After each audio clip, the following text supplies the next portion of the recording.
Walking alone, the streets are empty. The only thing I can see is my own silhouette. I'm getting stronger, step by step. The clock is ticking, but there's no time for regrets. I've been flying from town to town, from London to Taiwan. I've been all around the globe, trying to protect your soul. We are heroes tonight. We will fly above the sky. We are heroes tonight.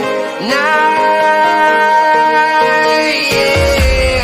We are heroes tonight.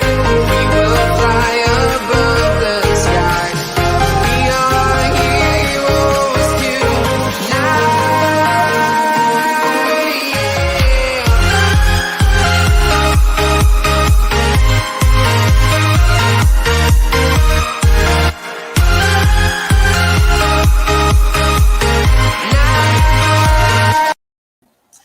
Yes, people, welcome back to Let's Talk Premier League. I know 2 of these in 2 days. It's back at 3 p.m. every day now because of obviously the Euros. The all the fixtures are slowing down now, which is a relief. But we've got a lot to talk about today. We had a lot to talk about last night. We equally have as much to talk about today. If you're watching on YouTube, hit that like button, hit the subscribe button. It does really massively help us out. If you're watching on Twitter, there's a link under the tweet in the comments. Click that link, join us on YouTube, hit the like button, subscribe to the channel because we've got plenty of content for you. Obviously, we're doing watch-alongs for all of the Euros at the moment. We do transfer talk every single day, so we've got plenty of stuff to get into. But what are we going to be talking about today? That is probably your question. But let's have a look. Let's have a look then, because what we're going to talk about today is obviously PSG have gone ahead of Chelsea in the race to sign Hakimi from Inter Milan. Obviously, we reported last night that Alonso was looking at going to Inter. That's in advanced talks, but PSG have jumped ahead. They're willing to pay cash and cash up front. We're also going to be talking about Real Madrid, who have offered Rafael Varane a new contract, but no contact has been made. So they have officially put him on the market. He is officially up for sale. They've lost Ramos. They're going to lose Varane. They're going to have to go get a new centre-back now, minimum. We're also going to be talking about United finally allowing Brandon Williams a chance to get game time after Ollie's horrifically shocking treatment of the United youngster. I'll get more into that because there's a lot to this, and Ollie has done this many a times with young players as well. So obviously we're going to be discussing that. We're also going to be talking about Arsenal, who have opened talks to get Andre Silva. That one is an interesting one. Will Arsenal be able to pull this one off? We'll wait and see. We're also going to be talking about Liverpool, who see John McGinn as a perfect replacement for Gini Wijnaldum. I would love to hear Liverpool fans' thoughts on that. We're also going to be talking Harry Kane. His dream move to a Champions League club is over as Manchester City pull out of the race to sign him. There is obviously more detail to this, but and also finally a Spurs contact, Valverde, and is on the list as the new DOF at Spurs takes charge of finding the new Spurs head coach. So as you can see, we have got plenty to talk about. Let me just get my information. It's a slow one today. It is very slow. There we go. So let's get straight into Hakimi, shall we? So in the last 72 hours, PSG have stepped up their pursuit of Hakimi as they have pulled ahead of Chelsea. This is because PSG are willing to pay straight cash, which is what Inter are keen on, with just separate transactions involved. Whereas Chelsea are trying to offer players in a deal such as Marcos Alonso for the Inter defender. This is a normal situation to be behind because swap deals take time, as more than one player is involved in the deal. Well, as you can imagine, they've got to negotiate with Marcos Alonso as well as Hakimi. They've got plenty to talk about there. We know so far that Inter have made an official bid so far that Inter have made an official bid 60 million euros, whereas PSG, whereas I'm told Chelsea are just talking. So yeah, we know so far that PSG have made an official bid of 60 million euros, whereas what I'm told Chelsea are talking but just make a bid, but are willing to make a bid. Hakimi's price tag is set at 80 million euros, and both PSG and Chelsea are both lodge new bids in the coming days. I expect this situation to go back and forth, which is normal when two big teams are going for a big player. The race is on. So that is the information on Hakimi. There is mixed information, obviously, out there. That's the information that we've got so far. Obviously, Hakimi, PSG, could that happen? Yes, I'm well aware of that, Wolf, but there's a reason why they're about to pull out. Trust me, there's a reason. But we'll get into that. As I said, we got so much to talk about today. It is genuinely unreal. Raphael Varane, let's get into a bit of Varane. Real Madrid assume Varane will not continue. The club has made him an offer that improved his salary, but the player and his agents did not answer. They will not present any more proposals. He is on the market, which is big news for United. It means that Real Madrid know that Varane is not going to stay. Therefore, what do Varane do? Well, what do Real Madrid do? They have to try and get rid of him. And that is going to be big for United. It means United can possibly lead that race. Obviously, we're assuming that Ramos goes to PSG. Therefore, that would open a spot for Varane to go to United. But Chelsea are also looking at Ramos. So could something happen there? There's about 3 clubs looking at 2 defenders. Who's going to miss out? Let's face it, it's probably going to be United. But let's talk a bit about Brandon Williams, actually. Let's talk a bit about Brandon. There's a lot about this, and I've got my own opinions on it that I'll give after. Southampton are not the only club vying to sign Brandon Williams on loan next season, with Norwich City said to be confirmed they can launch a successful suit for his services. Brandon has been granted permission to leave Manchester United on a season-long loan. Fullback Williams, 20, only started 5 times for United last season and was denied a mid-season loan after the club sold Timothy Fosu-Mensah to Bayer Leverkusen and loaned out Ethan Laird to MK Dons. Manchester Evening News understands William is generating interest from Premier League and Championship clubs. Southampton and Newcastle inquired about taking Brandon on loan last season. Williams has played most of his career at left back, but provided cover for Aaron Wan-Bissaka at right back in the second half of last season and had to wait until May to start in the Premier League. United have told right back Diego Dalot to return to a club for pre-season training in the next month, despite interest from AC Milan in a loan deal with the obligation to buy. Milan had proposed to sign Dalot on another season-long loan with an option to buy, but United are prepared to keep the Portuguese if a move does not materialise for Kieran Trippier. United are interested in signing Atletico Madrid right-back Trippier, but he could be priced out of a move of his boyhood club. The Manchester Evening News revealed Trippier has made arrangements to relocate to his home city of Manchester, but he could be priced out of a move to United. Trippier has also changed agents. So a lot there. Firstly, Ollie's treatment of Brandon Williams has been disgusting, to say the least. And yes, Ollie may have this man management, and I've said that he does have really good man management. I'm starting to question that now. You look at the amount of young players Ollie has fucked around with. And this whole promote the youth, I can think of one player that Ole Gunnar Solskjaer has truly, and I mean truly, promoted to the first team, who's got game time, and that's Mason Greenwood. That guy's a generational talent, right? Any other player, so you look at Axel Tuanzebe, what's he been doing? Absolutely nothing. Brandon Williams, been doing absolutely nothing at Old Trafford. You think of all of these players that come through and they're not given the game time by Ollie.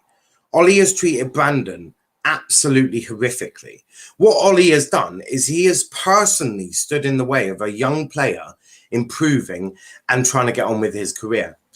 Brandon Williams could potentially be a right back for Manchester United, but he needs to get game time. He needs to be given that time as a young player to excel, to learn the game.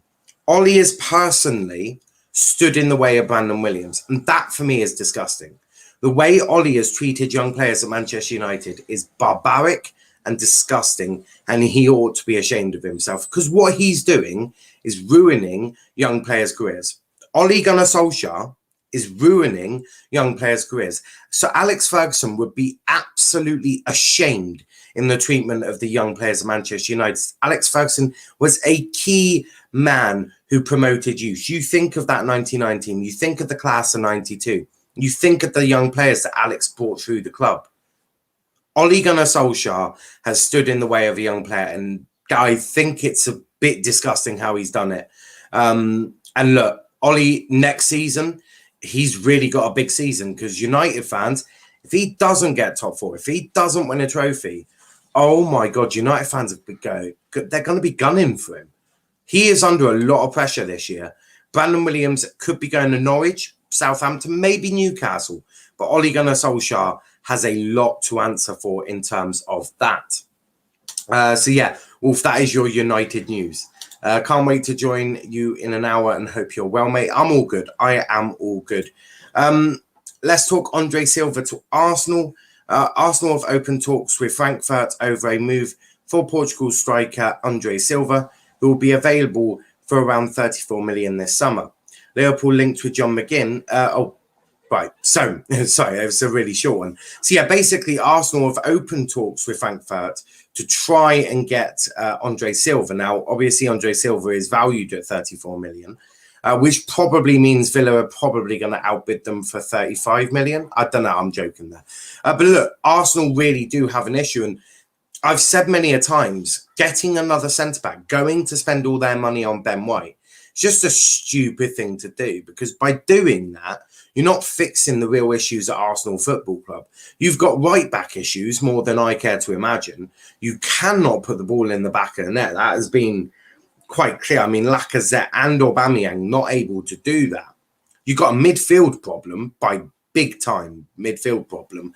Xhaka looks like he's going. So Arsenal needed to look at investing their money, because they're not going to have an awful lot of money to spend. They needed to make sure they invested that in the right places.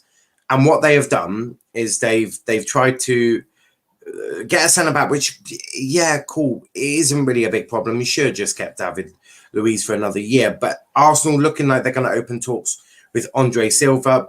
Arsenal fans, do you think that's a good move? Let me know in the comments. The link will be put in the chat for you to come on and have your say in just a second. Liverpool are linked with John McGinn. So Scotland midfielder John McGinn is a summer transfer target for Liverpool as they look to replace Gini Wijnaldum. McGinn is valued at £20 million. That's according to a Sunday Post. That is a big drop down from Neuhaus, isn't it? Or Newhouse. I mean, does John McGinn really, is he really that level of player? He's had a very good season at Aston Villa, but does he really suit the type of player? Is he really good enough for a top four side? And remember, this is a Liverpool side that want to challenge for a title next season. If they want to challenge for a title next season, do you not think that they might want to get someone a bit better than John McGinn? And then players are available out in the market, but are Liverpool willing to buy them? We know Liverpool have this sell to buy sort of thing at the club. Is that going to work, or are they going to have to look at some cheap options? When you think of United getting a Sancho and a Varane, you think of Chelsea getting possibly Hakimi or Haaland or both. You think of Man City trying to land Grealish, Kane, whatever. Liverpool getting John McGinn. That's not improvement. That's Klopp is not a miracle worker. So you do have that issue as well. City pull out of Kane race. Harry Kane faces heartbreak over his dream move to the Champions League club, with Manchester City unwilling to get drawn into a prolonged transfer saga. But there is more about this. Manchester City have made an official proposal to Tottenham for Harry Kane, 100 million guaranteed, plus availability to include players in the deal. Tottenham have no intention to accept that. Harry wants to go, believe he will try and keep him. Harry's now focused on the Euros and then he'll decide. The issue with that is City don't want a prolonged transfer saga, which you can understand because those are irritating. Ask United fans about Sancho. And by doing that, they've put in a bid. If Daniel Levy's not going to accept that, they might try one more bid. But it depends on how badly Manchester City want Harry Kane. Or could Manchester City jump onto the Andre Silva bandwagon and then Arsenal fall out again? Because if you're Andre Silva, you've got two options of Manchester City or Arsenal. Who do you go to? It's really not a difficult question, is it? And then Tottenham's new coach. First contact's been between Valverde and Tottenham yesterday. The former Barca coach is on the Spurs list with Roberto Martinez and Nuno Espirito Santos. Everton also in talks, obviously, with him. They're also in talks with Rafa. The new managing director is in charge of the search for a new coach. Now, this is... It's actually a bit funny. If you think about this logically, it's actually a bit funny, this whole Spurs situation. Because Spurs are... When you sack a manager, you want to have a plan. Now, yes, you can have a caretaker manager come in. That makes complete sense. But what do you do about this? I mean, if you think about this logically, they sacked Jose Mourinho, and yes, they brought in Ryan Mason, and yes, that is a good appointment. But what are they doing? What are they doing right now? Because when they sacked Pochettino, they had a plan. Jose was available, so they went and got Jose. There are top managers around right now, but they've all spoken to Tottenham, and most of them have left negotiations because they're either not buying into the process that Tottenham have got, or most importantly, it's a complete and utter madness. What I'm going to do is we've got a caller in the back. We've got Herbert, who is a United fan. How are you doing, mate? Yeah, I'm all right. Yeah. So what did you want to talk about today, then, mate? Yeah, nothing much. I think the Sancho is the prominent thing we are going after, even though that signing is like 1.5 years old. So I'm not really too into that because unless we sign a CDM, I don't think this window is gonna be a successful. Even if you sign, Mbappe, Messi, Neymar, I don't care about that. I want that midfield McTominay and Fred out of, not just United, not in the playing 11, not on the bench even. I just want McTominay to be loaned, and hopefully if he can sell Fred, because those players aren't, just, I don't know, not United's quality for me. Yeah, no, I do hear that, and look, United getting a DM is crucial. I think McTominay could probably stay as a backup. I mean, he's not that bad to have as a person who's going to play like against a Burnley or come off the bench for the last 15 minutes to try and hold on to a lead. So I think you could definitely keep McTominay. Fred, you need to get rid of Fred and eject him out of the club. A DM is crucial, but what do you make of the fact that Varane is on the market? And if you picked up Varane and Sancho, would you class that as a successful window, or is it that DM that is crucial? No, as I said, no window is completed without signing a defensive midfielder, because whatever we are going to sign, they can't play that defensive midfield position. So we need a specialist defensive midfielder. We haven't had since 2013 when Carrick retired. Yeah, we tried something with Matic, but that worked like 9 months. So we need that holding midfielder. We just don't have that, and you can't win a league, or let alone competing for the league without that one position. We don't have that. Just that's the biggest problem. And about Varane, I don't think we can get that deal because obviously we have some kind of stringent relationships with Real Madrid. So that's I don't know how that's going to happen. They won 70 even though he has 1 year left. So I think we are going for Pau Torres. I don't know. I'm not sure about him. He just looks like a Spanish Lindelof. So it's not very encouraging. I am not confident about us, competing for the title. I'm not sure. I think we'll be fighting top four because obviously, as you are, in the beginning of the show, you already told that City are after Kane. And more often than not, when City go in for a player, they sign them. So I'm not really sure how we are going to compete. Yeah, well, this might be the first time City go for a player and don't end up getting him because it's Daniel Levy and Tottenham are a joke to try and deal with. But getting Varane, it looks like Real Madrid are going to significantly drop the price of him now because if he's refusing to sign a new deal and they want to get a bit of money, don't forget Real Madrid are in awful financial difficulties at the moment. They may just be forced to just get it done. A couple of comments here. Brandon Williams and Tuanzebe definitely need loan spells. However, I feel Tuanzebe is too good for a championship loan. He literally pocketed Mbappe and Neymar. I want to get your thoughts on this. What do you make of the treatment of the likes of Brandon Williams, Axel Tuanzebe by Ole Gunnar Solskjaer? Because the only young player that has really been sort of brought through under Ollie is Mason Greenwood, and the only reason that's happened is because Mason Greenwood is a generational talent. So what do you make of this? Because everyone talks about Ollie promotes the youth, he has faith in the youth. I can't think of any player other than Mason Greenwood who's even got anywhere sort of close to the first team. So what do you make of his treatment to them two? Yeah, absolutely. This Ollie promoting the youth is a myth because first he not only doesn't promote the youth, but then he buys players who you don't even use them. Classic example of Donny. He just persists with the players. He has those 6 or 7 players. He just loves them. He won't take them off regardless. Anyways, regarding Tuanzebe, I agree with the comment that he can't be loaned out. He has already done a championship loan at Villa, so no point. If it's a Premier League loan to a very good club, even like Everton, I mean, I can think of, because there are some aspects to his game. I'm not sure, because he has that pace, which is good. We can complement that with Maguire. But again, we have Bailly. Again, both have sketchy injury records. And Brandon Williams, I just do not rate Brandon Williams. He's just another passion merchant, slide on the leaves, get your shots dirty kind of player. It's just not my type. I mean, I'll sell him if I could to a Newcastle or Southampton and get some money. I mean, we anyways are getting the low back. See, I think I disagree with Brandon Williams. So I've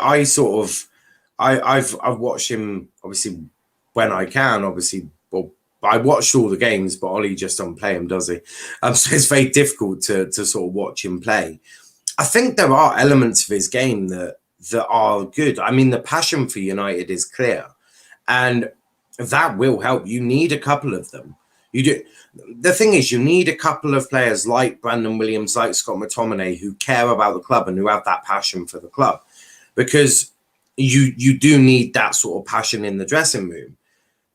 Of course, there's elements of Brandon Williams' game that absolutely need to look at and needs improvement.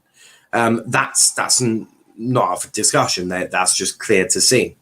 But I do think him getting more game time and him being able to learn what to do in certain situations will help Brandon out and will produce that level of quality that he needs. So it's a difficult one. It really is a difficult one. But Ollie and this he promotes the youth. You are correct. Is a complete and utter myth, because I just find what he does just wrong. I mean, the way he goes about it.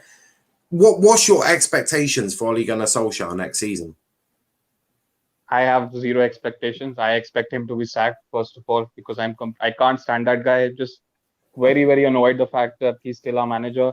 I mean, we are probably the only club who rewards failure. Imagine he has bottled 4 semi-final, 1 quarter-final, and 1 final, and he's getting a new contract and a transfer window. If this is Chelsea, Bayern, Madrid, Liverpool, any other top club, he's gone after that Leipzig game.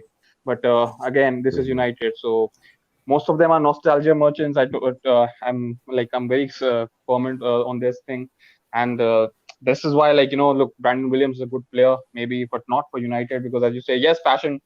You need those players. I mean, you look at that. We had Chicharito, Jason Park, even the whole of class of '99, but they were not just passion merchants. They had some about of technical ability. He doesn't have that. I just don't want these kinds of players at United. I want quality, just so that we can close the gap on City. Yeah, of course. I do hear that. To be frank with you, Gary Neville had very little technical ability. I mean, if you want a passion merchant, go look at your last proper right back that you had before. We haven't won a single title since 2018, and we are just rewarding failure. It's just really annoying. And Chelsea won the Champions League in 4 months. Yeah, and look, what Tuchel managed to do at Chelsea is quite remarkable if you think about how these projects. It's always about a project, isn't it? United's famous words are, "It's a project. We're going to get onto it. We're going to do this or we're going to do that. It's never we've done this. It's always we're Yeah. going to." It's And always a and 3-year plan. yeah, there's always a 3-year plan. I mean, when Ollie signs a new contract, he'll probably be like, right, we've got a 3-year plan. This is what we're going to do. A couple of comments here. Kenny saying, no, City a bid for Harry Kane as a take it or leave it. Spurs will reject, so City are pulling out. That's exactly what I said. Dylan saying, I'm not Ollie out, but I'm not Ollie in. But those people that say Ollie is the poison of the club need to look at the top. As if the Glazers weren't here, Ollie wouldn't be here, and maybe we would winning trophies still. And Dylan makes a very, very good point. And by the way, guys, the link is in the chat for you lot to come on and have your say as well.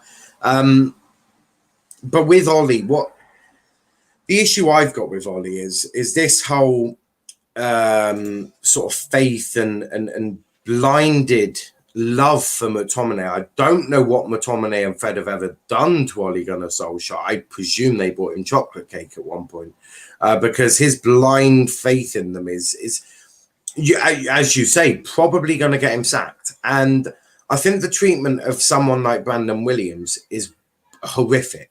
I think he was denied a chance to go out on loan last season to improve his game and to get game time, just to sit on the bench at Old Trafford. Look at Jesse Lingard. That guy has thrived without Ole Gunnar Solskjaer. I'm not surprised. Ole Gunnar Solskjaer, I'm not going to say he's a poison, but he's a big, big issue at Manchester United and an issue they need fixing pretty damn quickly. But we're joined by...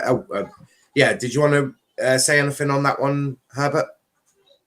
Yeah, look, about this comment that Glazers are the problem. I think Glazers have been the problem since they have taken over, so it's never going to change, not in my lifetime. Yeah. But losing to Villarreal is not the Glazers' problem. We have a better team. That's not excuses. Bottling for semi-finals, one quarters, as I say, and one final is not the Glazers' fault. So it is what it is. We are a bit of a banter club of Manchester. Yeah, no, I do hear that. I do hear that. But we're joined by Aaron. Aaron, how are you doing? Not too bad. Filmed a few updates for both channels. Obviously, we've just put pen to paper on a new 1-year deal for one of our youngsters with an option for 12 months extra. So that's pretty good. We're signing a new left back this week. We've got some loan signings agreed. So everything's good off over there. Coast Gel, all going good. Alton Towers next week. So very excited for my little visit on Monday. And hopefully it'll be the same as what I've done for past events where I've had a fan photo. So if you do see me at the park, then keep a respectable distance. But if you want to have a picture, then that's fine by me. But yeah, all good. Perfect.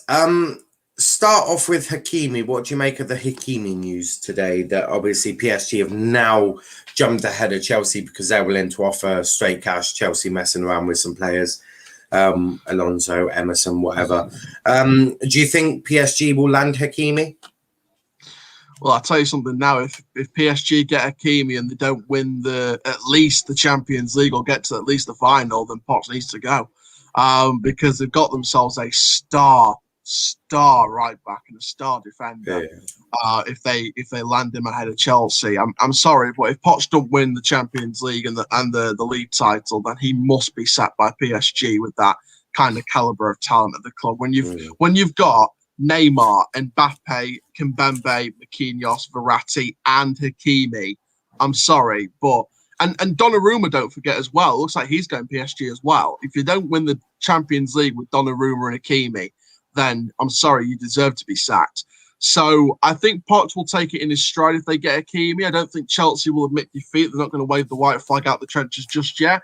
I don't think, obviously it's French nature to quietly surrender, but I don't think this is in PSG's nature. I think they're not going to quietly surrender. I think they're going to come out firing. So I think it's very interesting developments. I think PSG getting ahead of the race ahead of Chelsea's a weird one because I think Chelsea were pretty much done deal with him at some stage. So I think it's interesting that PSG have now got out of the starting blocks and caught up in the Grand National. So I think it should be interesting. I think it should be really interesting to see where he goes, whether he chooses the city of love or the city of hate towards the Super League.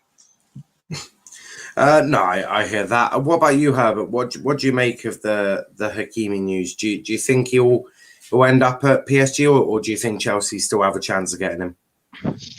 I personally think that he will end up at PSG. I don't know, why. First of all, they need a right back. Chelsea, they have two.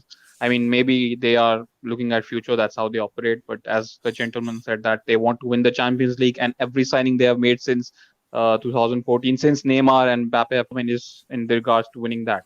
So, I mean, that's another step. I don't know. I don't think they need many players. Also, I mean, yeah, their midfield is a bit dodgy, and I mean, they have Premier League rejects and some, except for Varane. I don't think they have too much quality. Obviously, Hakimi is a very good player. So, yeah, in the end, they want to win the Champions League, and that's what they're doing.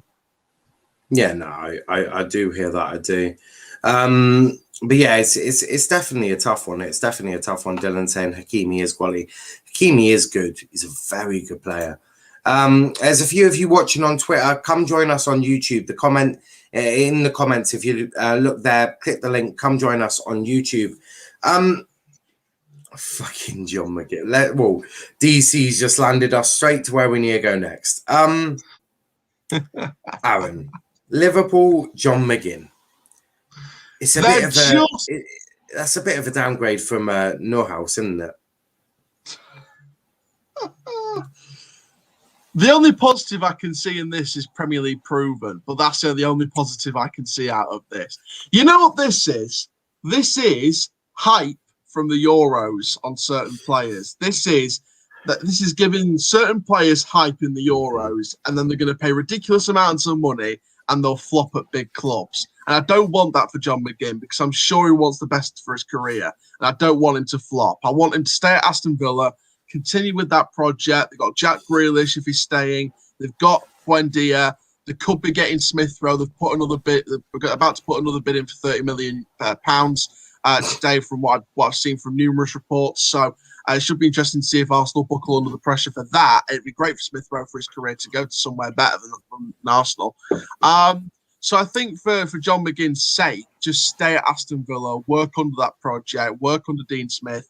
Just don't fall into the trap, because I've seen certain players over the last decade that have gone to bigger clubs by name and they've ruined their chance of a great career. So whether that's down to injuries or playtime, they just ruined their chances. Adnan Januzaj came with so much potential, went into the first team at United and did not make it. And now he's had to go into Europe and find his trade. And he's done that with Real Sociedad. So he needs to just save his career. Stay at Aston Villa. Don't go to a club that backs the Super League, which, by the way, apparently, according to the Barcelona president, is not dead yet. So please don't go to Liverpool, John McGinn. Yeah, I mean, he's just not good enough, is he? I am Brew, Mr. Merchant. I am Brew Merchant. Yeah, he is. He is a bit of a passion merchant, isn't he? Dylan laughing. Spurs holding Kane hostage at this point. They truly are. We'll talk about Harry Kane in a second. McGinn over Kante. Herbert, who's doing the worst business, United or Liverpool? Because if United go get Sancho Varane and Liverpool go pick up fucking John McGinn, would you possibly say Liverpool are in a worse position than United? Isn't Tottenham in the mix though? God knows. I think worst and business go hand in hand when it's United. So I mean, even if Liverpool buy John McGinn, I'm pretty much sure that he's going to turn into some world beater. That's how Klopp does. I mean, look, a midfielder, Henderson, Fabinho, and Wijnaldum. That's not a title-winning midfield. He won with that, with a unlimited checkbook of Man City. So if McGinn goes to Liverpool, yes, he's a bit of a passion merchant, and he's got that Liverpool, sort of mentality in him. So I won't be surprised. I don't care what players we buy, unless we get Oli out, it's not going to work out. And you know what? I'll add to that, and I'll say, in terms of the names they're linked with, I think Liverpool have done the worst business out of the two. But in terms of hyping them up and getting people to pay for the merchandise at the club and fall into that money trap, Man United will have done the worst business because they've got the big names and the great world-class players like the Sanchos and the Varanes, but then at the same time, you end up buying the merchandise and doing what you didn't want to do, which is give the Glazers their money. So in terms of big names, Man U will have done the better business, but in terms of giving the owners exactly what they want to make sure they don't leave, then Man United will have done the worst business. But the thing is, there's not much money in merchandise sales for the owners anyway. Most of their money comes from the fucking. I know, but that's the other thing keeping them in. That's the one thing that's going to keep trust me, from leaving. That £5 billion or however much they bloody get from Sky Sports and BT every single couple of years is going to be a thing that keeps the Glazers in. They ain't gonna give a damn if you buy some shirts. United have plenty of money for the Glazers to start funneling out of Old Trafford like they normally do. So, look, I think this whole myth of you're going to buy merchandise for the other people or for the Glazers, nonsense. You just want to get the best players you can at the best prices, and United just don't seem to do that. Wolf saying if I was playing FIFA career mode, I'd get Ramos, Kane, Neves, Tielemans, Sancho.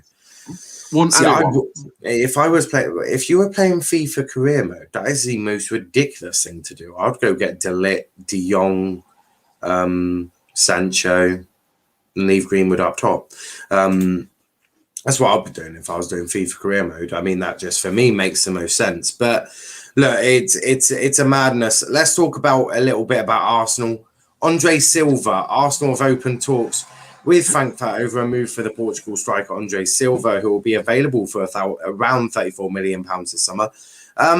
Arsenal, God knows what's going on at that club, but do you think they can land Andre Silva?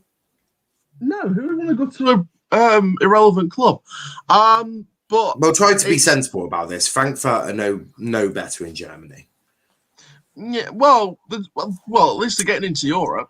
Are they? Look, yeah, I think they finished in European place, whether it's Europa League or Europa Conference League, I don't know, but I think they did finish in Europa League place. In fact, double check this. Even if they have, look, I'm the first to banter Arsenal. It's something that I enjoy doing on a regular basis. But even I would probably join Arsenal. Yeah, they're in the group stage of the Europa. They're in the group stage of the Europa League next season, so they're a couple of steps higher than Arsenal.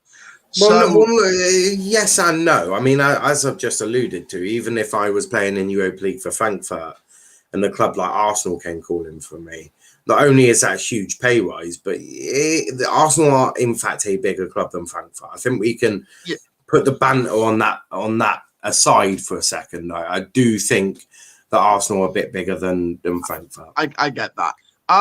Andre Silva, look, again, I'll stick to my point, and I've stuck to this for the last few months. Arsenal will not get a striker in this window. Lacazette is leaving, Balogun's fighting for a place, and Nketiah has been given a new contract. Aubameyang's going to be staying for how long, we don't know. They will not bring in another striker. Unless they're going to sell Lacazette, they won't bring in another striker, which I don't know what the situation of Lacazette is right now, but and then you've got to look at the other youngsters as well, John Jules and all those people that are trying to break in as well. They're going to want to break in at some point. I just don't see a striker coming to Arsenal. I don't. And who the fuck is John Jules? He was the guy on loan at us last season that's going to break through apparently. So apparently I doubt that. Apparently everyone at Arsenal is going to make sure he breaks into the team the next year or two. So I don't know what's going to happen over there. If he was playing League One football last year, it's going to be about 3 or 4 years before he even steps foot into the Arsenal. I mean, it's one of those things, isn't it? I just don't feel like. How many goals did he get at yours last year? Well, don't forget he was injured for a major part of the season. No. Just instead of being a Boris Johnson, tell me the facts. How many goals did he get last season? All right, let's have a look at this. So I don't give a shit if he was injured or not. Just give me appearances and goals. That's what I want. Appearances and goals. He scored 5 goals in 18 appearances. Yeah, he's not breaking into a Premier League side in any shape. To be fair though, let's take into account he's 19 years old and he's had injuries for most of this season. So he's been through the ringer. What you're telling me is that he's an injury-prone player who scored 5 goals in 18 appearances at the age of 19. Not injury. No, not injury prone. He just had a major injury, this one-off major injury, and it just hit him for most of the season, unfortunately. It was just a serious injury. But he had 18 games, which is pretty much half a season. It was a combination of games, like the first few games of the season, and then sort of between March and May. Yeah, I think so April, he's played a good quarter of the season then. 5 goals in 18. 5 goals in 18 appearances is not enough to break you into a Premier League side. Around 1.5, 2 quarters of a season. So, but the point is, I think Lacazette could be sold or he might not be sold. I think that Arsenal will not invest in a striker. I think they'll just promote from youth, to be honest, because as I said, the Cronkies don't like spending money. Well, they look like they're spending a little bit, maybe. But I mean, they did buy Partey, didn't? Well, they bought Partey, didn't they? I mean, that was overspending because they also spent 72 million. They also spent 72 million pounds on Pepe. So you can't. Overspending. Yeah, but right, Aaron, you've just contradicted yourself there, buddy. You've said the Cronkies won't spend when you've just said they overspend on players. So they'll either spend no money or ridiculous amounts of money for no reason. That's what they are. They're clueless owners. They are clueless owners.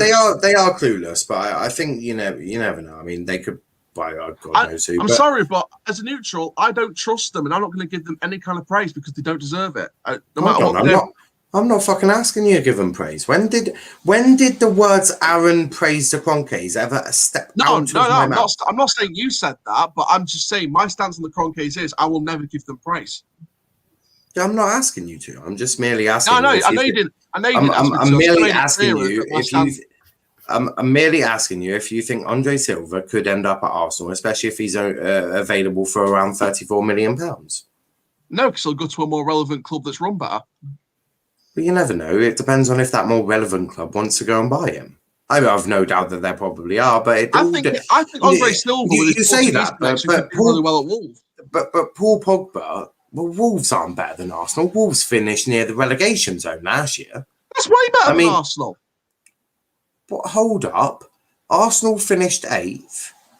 Wolves finished not really.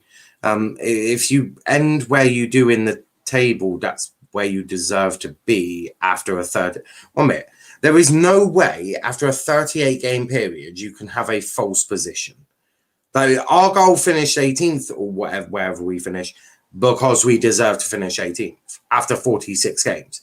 Arsenal finished 8th or 9th, wherever it was, because they deserve to finish 8th or 9th. Wolves finished God knows where. I think it was 16th, 14th, 15th, because they deserve to finish 14th, 15th. So Arsenal are better than Wolves. That's an absurd comment. But no, look, Silva, could he improve Arsenal? Potentially, but Velvish One, I want to go to you about John McGinn. Excited about Iron Brew coming to Anfield?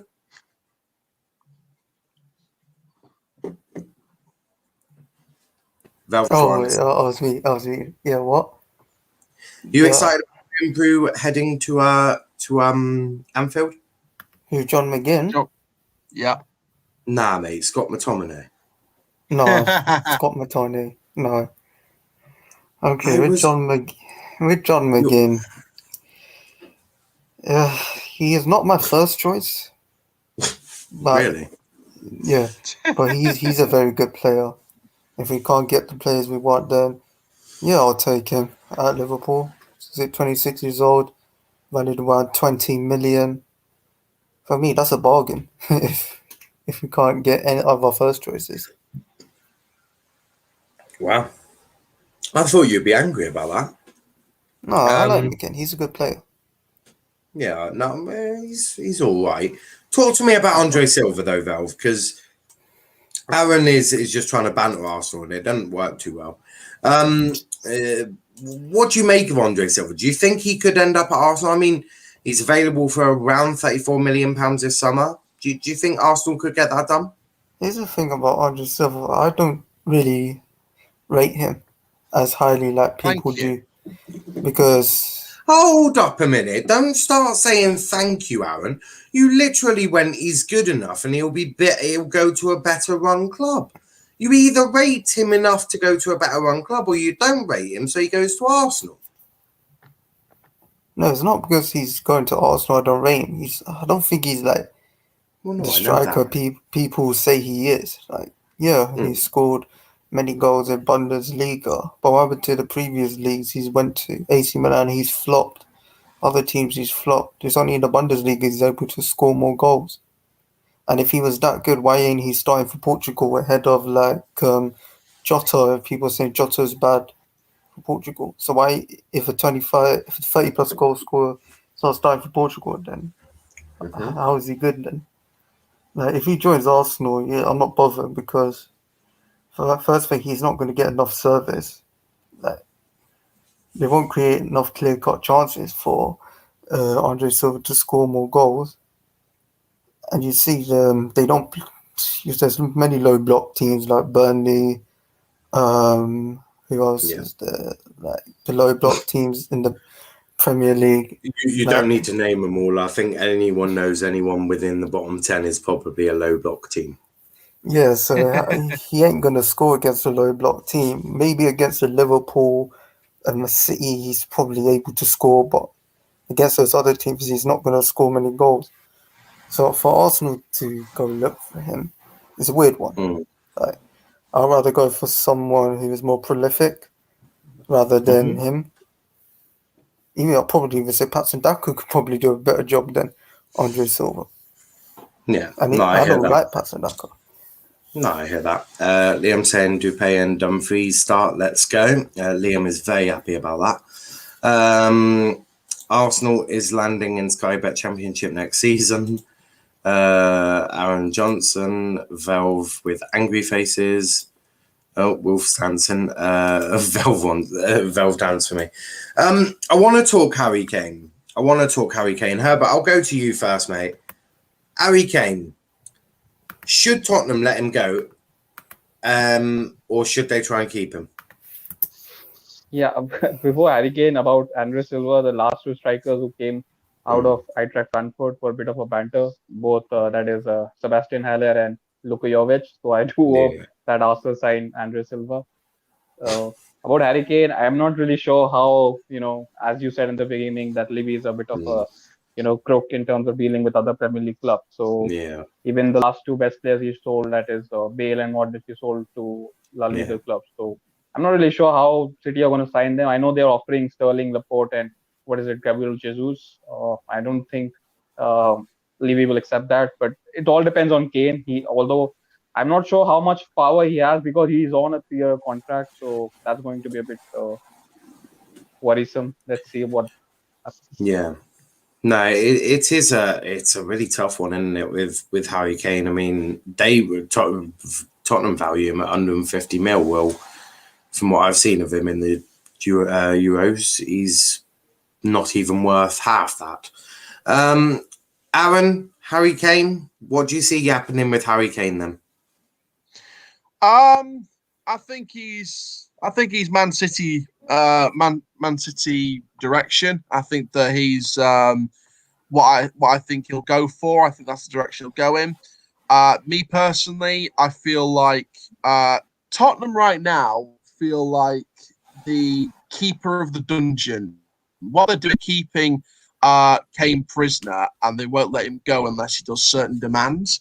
So I feel like Kane needs to just help. Man City needs to be the savior of the princess, the damsel in distress. Just break the chains, get him out the dungeon, and get him to the safe castle where they can live happy ever after. Because right now, Daniel Levy is the pantomime villain. So I feel like Man City is the destination for Harry Kane. Spurs cannot keep hold of Harry Kane forever. It can't be another Wilfried Zaha situation at Crystal Palace where you keep a player that clearly doesn't want to be there. Obviously, the reports from Romano this afternoon says that he's going to be deciding probably after the Euros. He's going to focus on the Euros, then decide. Man City are putting the official bid in today of 100 million, from what I've been told. So it's going to be interesting to see whether Spurs accept that or hold out for 150. But I think Man City in the negotiations will play hardball. They'll play hard to get. They put out 100. Spurs will put out 150. That's it. they're going to try and sweeten the deal here, and I think they might offer some kind of compensation. They might give, I don't know, Daniel Levy free tickets to the next Noel Gallagher concert. So I think that Man City just need to play hard to get Spurs in the right mousetrap and catch them out, really. But I see only one destination for Harry Kane, and that's Manchester City. And then Spurs can just go and rot away in mid-table, and maybe hopefully we'll get to play them and knock them out of the cup next season.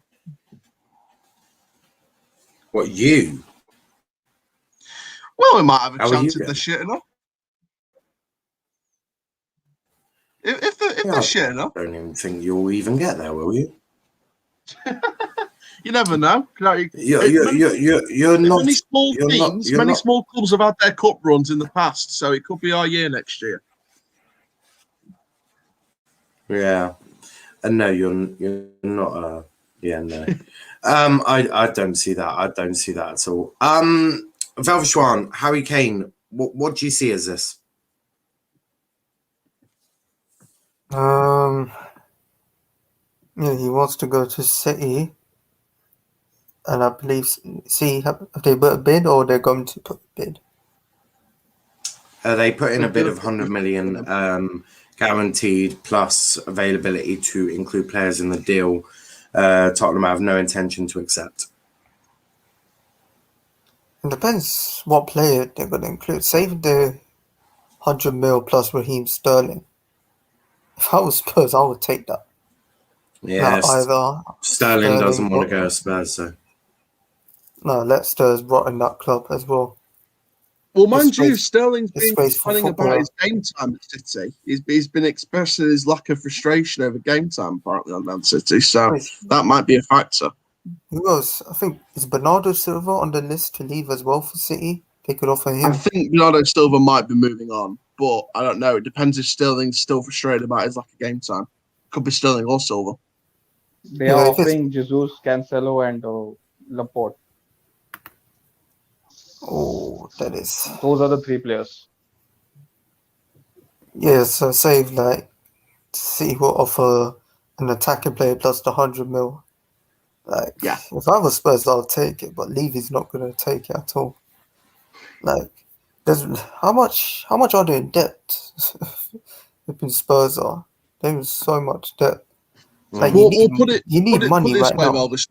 Put it this way: we're in £1 million of debt. Man U are in £300 million of debt around about. So I can't imagine what Spurs' figure is. Yeah, Spurs is. I saw it. Out of the Premier League teams from last season, they're top of the list. Trust me, trust me. Don is more financially stable than Spurs because we're in less debt than Spurs. Yeah, by about 200 odd million. Oh yeah, I don't know what Levy's doing at this club, man. The weird thing about, I mean, look at what we've done with our £1 million debt. We basically, our owners have converted it into share capital, so we don't have to repay the debt, and they basically put it into making a higher budget for this season. If there's ways to turn debt into profit, but Levy's not doing it because he doesn't care. Exactly. So they're on 1.77 billion debt. Jesus Christ. I see. Spurs are going to end up like the Christian Gross mid-table team from the noughties. Yes, I don't know what's going to happen with Kane. Obviously, Kane is playing bad. Yeah. If he's not going to leave, then he's going to probably not perform. Well, I was going to ask that. Do any of you see Kane being a difficulty for Tottenham next season? Do you think that's in Kane's? Do you think that's Kane's nature? I think he's a kind soul. I think he's that kind man that just gets on with his football, does the best for his country, does the best for his community. He's fucking not doing his best for his country. Don't say shit like that. Oh no! But no, I mean obviously off the pitch, he's a great representative, but on the pitch, obviously it's not his best right now. But I think, but in the past for his country, he's been good. Not this competition, but in the past he's done some good for the country, nationally wise. But I think if you don't want to be there, I think he's one of those people that will just get on with it. But I think in his head, he does want to make it difficult for the club and try and force the move. Look at Riyad Mahrez, for example, there were stories going around that he was difficult in training ever since that move to Man City collapsed. And then obviously the move ended up happening in the summer. So, I mean, and it kind of affected the team on the pitch. So I think if Kane doesn't go the way I think it will go, and I think he'll make it difficult, then it will be difficult it'll just be another major factor in Tottenham on the pitch. Because I think on the pitch already, it's going to be difficult for Tottenham with the caliber of talent that's going to be moved on, the kind of caliber of talent that's not coming in right now because there's no manager to buy the talent or want to put a shortlist together for the talent. So I think Tottenham right now are probably the most I know Arsenal's shit and Crystal Palace haven't got a manager and Everton are not had a manager yet, but Spurs right now I'd probably say are arguably in the most difficult position of any Premier League club going into next season because they haven't got a manager, they've got an ownership who doesn't care. They've got their best players wanting to leave. Son still hasn't signed his new contract. No players coming in. And there's no direction. So Spurs right now are in the most difficult position. I mean, I don't know if anyone's betting on Redknapp coming back and sorting this shit out, but Spurs are in a very difficult position right now. No, I'm not banking on Harry Redknapp to be the saviour of fucking Tottenham. No one's going to save Tottenham. Jose Mourinho couldn't do it. Look what Spurs done to Jose Mourinho, one of the greatest managers of all time. Look what they have done to him. Yeah. I think as soon as they sacked Pochettino a couple of years back, 2019, as soon as they sacked Pochettino, yes, it was a bad run, but I felt he could have turned it around at some point. So the moment they sacked Pochettino and brought in Mourinho, that's when the club went downhill for me. No, but it's been going downhill for 20 years because Levy's been there for 20 years. They've seen through all the financial troubles. The Spurs fans. This is not the first time they've protested. By the way, the Super League business. It's not the first time they protested. And I mentioned this in the previous stream as well. They protested a decade ago because they were going to move to the Olympic Park away from White Hart Lane, and the fans turned down that because of the pressure from the fans.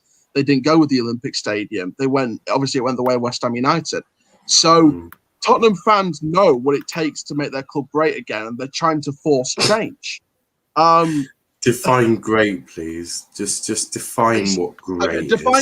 Define great is getting into your first Champions League. For them, it's great. For the rest of football, it's mediocre. Well, I don't know. If I've got Champions League football. Well, yeah, true. But you know what I mean? Like, Levy's been there for the last 20 years. He's been there for the last couple of decades, and he's seen this club go down the hill, go down. I was a kid. I was a young kid when I saw them bottom of the Premier League in 2008, sacking Juan de Ramos and their sporting director, Damien Camole, and bringing in Harry Redknapp. So I've seen them at their worst. I've seen them at their baddest times in the modern era. So I know what this club's been through as a neutral. And the people, again, I say this about other clubs, the people I feel sorry for are the fans because they're the ones suffering through this, paying 60 quid a ticket to watch Tottenham Hotspur Stadium FC. Yeah, no, I do hear that. Did you see Plymouth tweet, by the way? Yeah, our goal TV it's not really a huge announcement. I knew that was coming. We've set up our new stuff. It's all coming very, very soon. I can guarantee that Kane won't score more than 10 goals next season. You've heard it here first. He may not. He may give up. Daniel Levy, Def has an Italian fetish. Man City, 100 million plus sterling. Gabriel Jesus, Tottenham, dance for me. Tottenham, Everton, Crystal Palace still don't have managers. That is going to be, do you know what? That's going to be a big thing, though. If they don't have managers, that's mad. That is mad. They could be two clubs that could be in a relegation battle, and I never thought I'd say that about both clubs. Who? No, I don't think relegation battle. Crystal Palace. Yeah, probably Crystal Palace. I wouldn't say Everton just yet. No, Wolves, sorry. I was saying Wolves and Crystal Palace. Wolves have a manager. Wolves have a manager. Oh, yeah, they're Bruno Lage, sorry, yeah. Everton, I think, will be mid-table to European place, but Crystal Palace could be in danger. Well, they don't have a manager. Of course they're going to be in danger. But yeah, I mean, it's a madness, but we are going to wrap up there. I've got Ukraine, Austria, and North Macedonia versus Holland. at 4:30. So make sure you tune in for that one as well. Big up to the new subscriber 7862802. Massively appreciated. What now? We were saying about Crystal Palace not having a manager. I've just seen this tweet from Ed Aaron, the journalist. Understand that Crystal Palace have held talks with the former Borussia Dortmund manager Lucien Favre, and he is interested in taking over at Selhurst Park. The former Borussia Dortmund manager also has other offers from interest, including the Premier League, so he's yet to take a decision on his future. So potentially Lucien Favre, Crystal Palace, depending on what happens. I do hear that. Yes, Liam Ravenhill's first pro deal till 2023. Get in. We've signed Liam Ravenhill on the pro contract. Yeah. I'm trying to end the show. Sorry about that. Yeah, you will be, because I'm trying to end the show. Chelsea. We love to see it. And massively appreciate the subscribe. We will be back in 30 minutes for Ukraine versus Austria, North Macedonia versus Holland, wrapping up Group C. And then tonight, me and Charles doing Finland, Belgium, Russia, Denmark, wrapping up Group B. So we got both of them. And then tomorrow, Transfer Talk at 3 p.m. So make sure you tune in at 3 p.m. for tomorrow's Transfer Talk.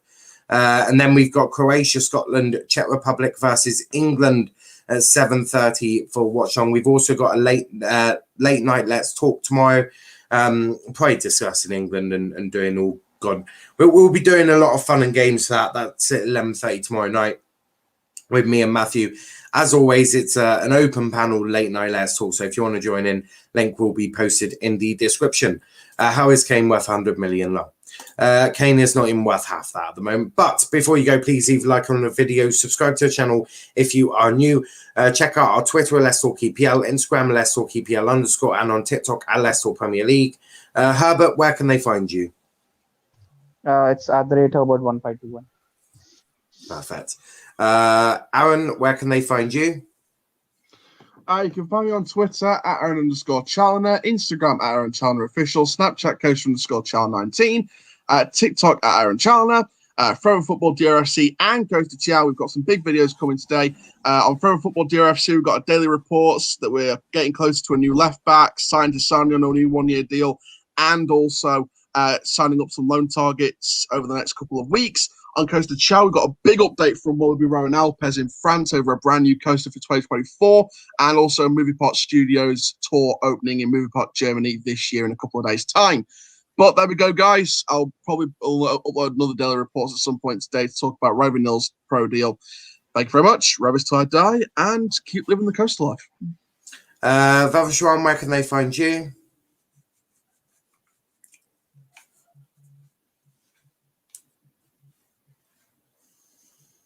You can find him on Twitter, I'm sure, at Vavashwan. You can find Valve on Twitter at VEL_skills. So make sure you check out everyone. But yeah, we're back in 27 minutes and I want to go get a sandwich. So until then, thanks for watching, guys, and peace out.